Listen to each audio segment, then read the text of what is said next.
Hey, welcome back. Let's start chapter 7. It's getting good, huh? Yeah, it is. The Lord then said to Noah, "Go into the ark, you and your whole family, because I have found you righteous in this generation. Take with you 7 of every kind of clean animal, a male and its mate, and 2 of every kind of unclean animal, a male and its mate, and also 7 of every kind of bird, male and female, to keep their various kinds alive throughout the earth. 7 days from now I will send rain on the earth for 40 days and 40 nights, and I will wipe from the face of the earth every living creature I have made." And Noah did all that the Lord commanded him.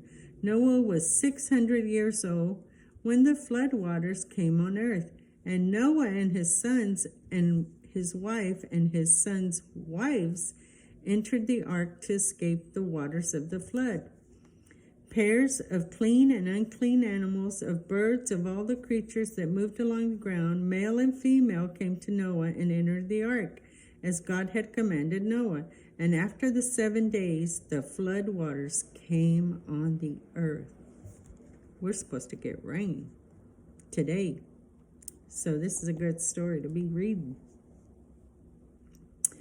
In the 600th year of Noah's life, on the 17th day of the 2nd month, on that day, all the springs of the great deep burst forth, and the floodgates of the heavens were opened, and rain fell on the earth 40 days and 40 nights. On that very day, Noah and his sons, Shem, Ham, and Japheth, together with his wife and the wives of his 3 sons, entered the ark.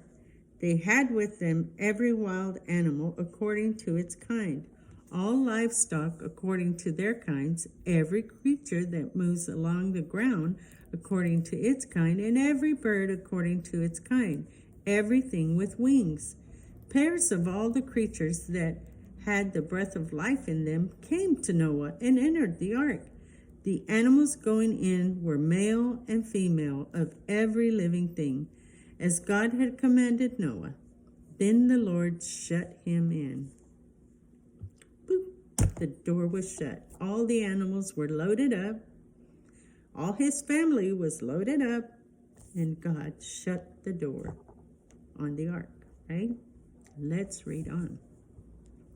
For 40 days, the flood kept coming on the earth, and as the waters increased, they lifted the ark high above the earth. The waters rose and increased greatly on the earth, and the ark floated on the surface of the water. They rose greatly on the earth, and all the high mountains under the entire heavens were covered. The water rose and covered the mountains to a depth of more than 20 feet. Every living thing that moved on the earth perished: birds, livestock, wild animals, all the creatures that swarm over the earth, and all of mankind. Can you imagine that? When it started to rain, I bet those people were banging on the door and telling Noah, "Let us in, let us in." But he couldn't open the door because God had shut it already. It was a big, heavy door. You can only imagine, right? But God shut that door. And so all these people that had been living in sin perished. Everything on dry land that had the breath of life in its nostrils died. Every living thing on the face of the earth was wiped out. Men and animals and the creatures that moved along the ground and the birds of the air were wiped out from the earth. Only Noah was left and those with him in the ark. The waters flooded the earth for 150 days. Wow, that's a long time, 150 days. All right, be sure to subscribe down at the bottom because that is the end of chapter 7 and you don't want to miss chapter 8. So if you subscribe, then when the new chapter is loaded up, you'll be sure to get an alert, right? Right. See you soon.